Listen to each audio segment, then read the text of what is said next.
देश भर में आजादी का अमृत महोत्सव मनाया जा रहा है। केंद्र और राज्य सरकारें अपने अपने स्तर पर देशभक्ति के कार्यक्रमों का आयोजन कर रही है। जगह जगह तिरंगा यात्राएं निकाली जा रही है। तो वहीं इसी क्रम में राष्ट्रीय राजधानी दिल्ली में 14 अगस्त रविवार की शाम त्यागराज स्टेडियम में हर हाथ तिरंगा सेलिब्रेशन के तहत तिरंगा हाथ में लेकर दिल्ली के मुख्यमंत्री अरविंद केजरीवाल राष्ट्रीय गान गाते नजर आए। उन्होंने राष्ट्रगान से पहले वंदे मातरम गाते हुए तिरंगा लहराया। मुख्यमंत्री केजरीवाल के साथ दिल्ली के उप मुख्यमंत्री मनीष सिसोदिया और बड़ी संख्या में स्कूली बच्चे भी इस कार्यक्रम में मौजूद रहे। ठीक उसी समय हर विधानसभा में स्थानीय विधायकों ने भी स्थानीय लोगों के साथ हाथ में तिरंगा लेकर राष्ट्रीय गान गाया। इस अवसर पर मुख्यमंत्री केजरीवाल ने कहा, आज से भारतवासी प्रण ले कि भारत को गंदा ना करें। जब तक कूड़ेदान ना दिखे तो कूड़ा अपने पास रखे, कहीं कूड़ा दिखे तो कूड़ेदान में डाले। इस अवसर पर मुख्यमंत्री केजरीवाल ने देश की आजादी में भागीदार रहे महान क्रांतिकारियों को याद किया। अरविंद केजरीवाल ने कहा, पूरा देश अभी देशभक्ति की लहर में डूबा है। हर जगह कार्यक्रम हो रहे हैं। ये समय है उन शहीदों को याद करने का जिनकी शहादत और संघर्ष से हमें आजादी मिली। ये उनके सपनों को याद करने का समय है जिनके कारण हमें ये आजादी मिली है। इस अवसर पर मुख्यमंत्री केजरीवाल ने विशेष तौर पर दो स्वतंत्रता सेनानियों का जिक्र किया, एक भीमराव अंबेडकर और दूसरे भगत सिंह। सभी देशवासियों को आज़ादी के 75 साल की बहुत बहुत शुभकामनाएं। और अभी जो आप लोगों ने कार्यक्रम देखा, जितने लोग आज यहाँ आए हुए हैं, मैं देख रहा हूँ हजारों स्टूडेंट्स और दिल्ली वासी आज यहाँ मौजूद हैं। मुझे लगता है आप सब लोगों को आज की ये शाम 75 साल आज़ादी के मनाने की ये शाम यादगार रहेगी, हमेशा ज़िंदगी में याद रहेगी। पूरा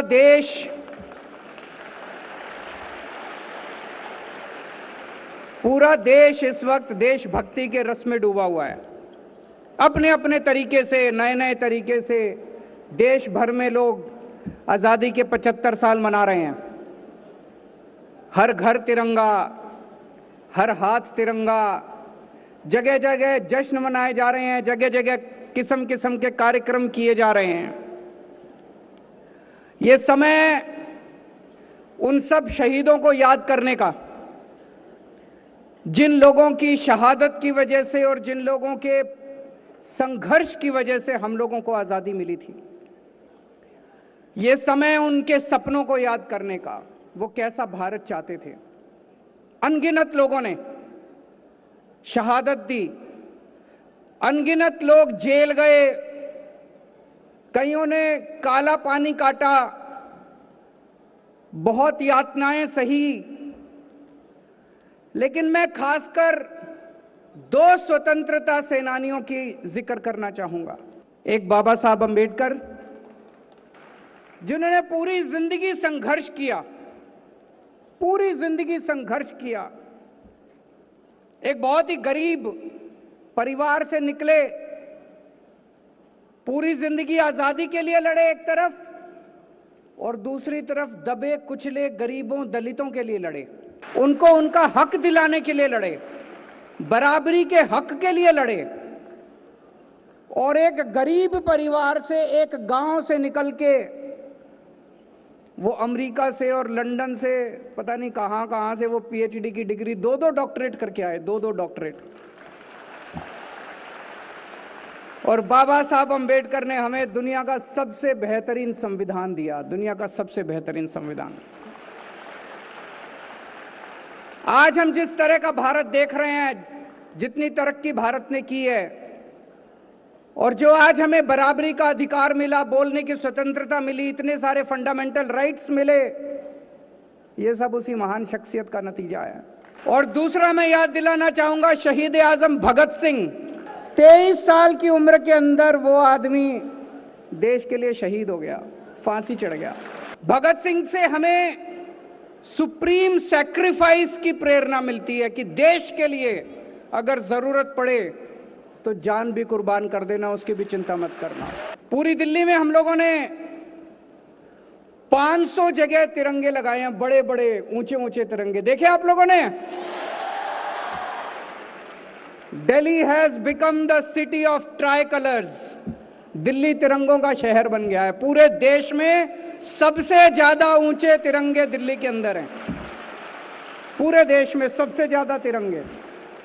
अभी मैं घर से निकला और यहां आ रहा था आते आते रास्ते में मैंने गिने, वैसे तो आज बहुत सारे तिरंगे हैं हर जगह, लेकिन जो बड़े वाले तिरंगे, जो 500 तिरंगे लगाए हैं, मुझे 9 तिरंगे दिखाई दिए, बड़े वाले तिरंगे।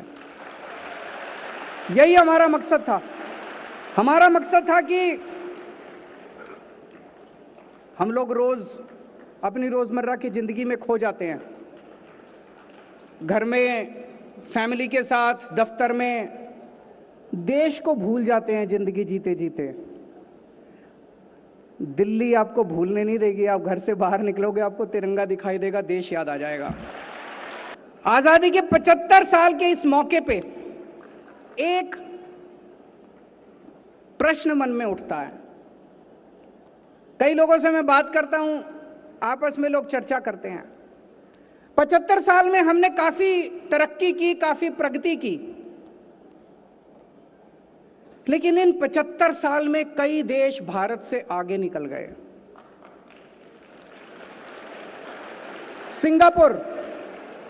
सिंगापुर हमारे से 15 साल बाद आजाद हुआ, हमसे 15 साल बाद आजाद हुआ, आज हमसे आगे निकल गया। जापान, द्वितीय विश्व युद्ध के अंदर, सेकेंड वर्ल्ड वॉर में जापान पूरी तरह से ध्वस्त हो गया था, बर्बाद हो गया था जापान। हिरोशिमा नागासाकी के ऊपर न्यूक्लियर बॉम्ब डाला गया था, तहस नहस हो गया था, आज हमसे आगे निकल गया। आज से हम प्रण लें कि हम अपनी तरफ से कम देश को गंदा नहीं करेंगे। कहीं जितना हमारे पास हमारा अपना कूड़ा है, जब तक हमें कूड़ेदान दिखाई ना दे, हम अपनी जेब में डाल लेंगे, और जब कूड़ेदान दिखाई देगा, कूड़ेदान में डालेंगे। अगर बन सके, अगर कोई कूड़ा दिखाई दे और बन सके तो उसको उठा के हम कूड़ेदान में डालें, लेकिन अगर वो ना भी करे तो कम से कम अपनी तरफ से हम भारत के अंदर कहीं भी, किसी भी पब्लिक स्थान, सार्वजनिक स्थान के ऊपर हम अपनी तरफ से कूड़ा नहीं डालेंगे। मंजूर है? गंदा नहीं करेंगे, अपने किसी भी सड़क को गंदी नहीं करेंगे, किसी भी सार्वजनिक स्थल को गंदा नहीं करेंगे। भारत को अगर हमें दुनिया का नंबर 1 देश बनाना है तो अभी बहुत कुछ करना पड़ेगा। एक छोटी सी शुरुआत करते हैं। तो एक बार फिर से आप सब लोगों को आजादी के 75 साल बहुत बहुत मुबारक हो, बहुत बहुत शुभकामनाएं। और मेरा दिल कहता है कि भविष्य भारत का है, आने वाले समय में भारत को दुनिया का नंबर 1 देश बनाने से कोई नहीं रोक सकता। बहुत बहुत शुक्रिया। राष्ट्र सर्वप्रथम जाग उठाए भारत और भारत उत्सव परिवार की ओर से सभी देशवासियों को रक्षाबंधन, स्वतंत्रता दिवस और श्री कृष्ण जन्माष्टमी की हार्दिक शुभकामनाएं। और अधिक खबरों के लिए आप हमारे YouTube चैनल दैनिक इंडिया दर्पण को अभी सब्सक्राइब करें और नोटिफिकेशन के लिए बेल आइकन को प्रेस करना ना भूलें। इंडिया दर्पण दैनिक हिंदी समाचार पत्र व मदर इंडिया पत्रिका परिवार की ओर से सभी राष्ट्रवासियों को रक्षाबंधन, स्वतंत्रता दिवस और श्री कृष्ण जन्माष्टमी की हार्दिक शुभकामनाएं।